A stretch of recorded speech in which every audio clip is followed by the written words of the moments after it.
রোদে দেওয়ার ঝামেলা ছাড়াই মাত্র ২০ মিনিটে তৈরি করে ফেলুন কাঁচা আমের ম্যাঙ্গো বার। এই ম্যাঙ্গো বার বাচ্চারা খেতে খুবই পছন্দ করে। ম্যাঙ্গো বার তৈরি করার জন্য এখানে আমি ৩ টা আম নিয়েছি। আমগুলোর খোসা ছাড়িয়ে নেব। আমের খোসা ছাড়িয়ে নেওয়া হয়ে গিয়েছে। এখন আমি আম পরিষ্কার পানি দিয়ে ধুয়ে কিউব কিউব করে কেটে নেব। আম সিদ্ধ করার জন্য চুলায় একটা কড়াই বসিয়ে দিব। দিয়ে দিব আগে থেকে কিউব করে কেটে রাখা আমগুলো। এখন আমি দিয়ে দিব ৩ কাপ পরিমাণ পানি। এখন একটা ঢাকনা দিয়ে ঢেকে ১০ মিনিট সিদ্ধ করে নেব।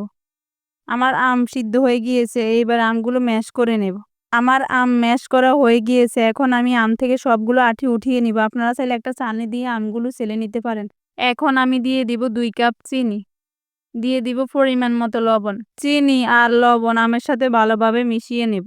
এইবার আমি একটা ডালঘুটানি দিয়ে আম আরেকটু ম্যাশ করে নেব। আপনারা চাইলে ব্লেন্ডার জারে ব্লেন্ড করে নিতে পারেন। আজকে আমি কাঁচা আমের ম্যাঙ্গো ভাত তৈরি করব। এজন্য এখানে আমি সামান্য পরিমাণ সবুজ ফুড কালার দিয়েছি দেখতে সুন্দর দেখা যাওয়ার জন্য। আপনারা চাইলে এটা স্কিপ করতে পারেন। এখন দিয়ে দিবে ১ টেবিল চামচ পরিমাণ চিলি পেস্ট দেখতে সুন্দর দেখা যাওয়ার জন্য। আপনারা চাইলে এখানে না দিলেও কোনো সমস্যা নেই।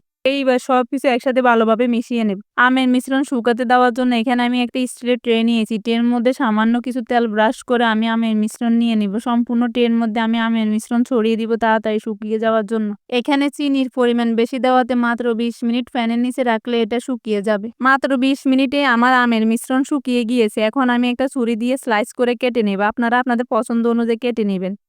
আজকে আমি মাত্র ২০ মিনিটে কাঁচা আমের ম্যাঙ্গো বার তৈরি করেছি, কিন্তু দোকান থেকে এই কাঁচা আমের ম্যাঙ্গো বার আমরা চড়া দামে কিনে খাই। দেখেন দেখতে কি সুন্দর দেখাচ্ছে, একদম দোকানের মতো।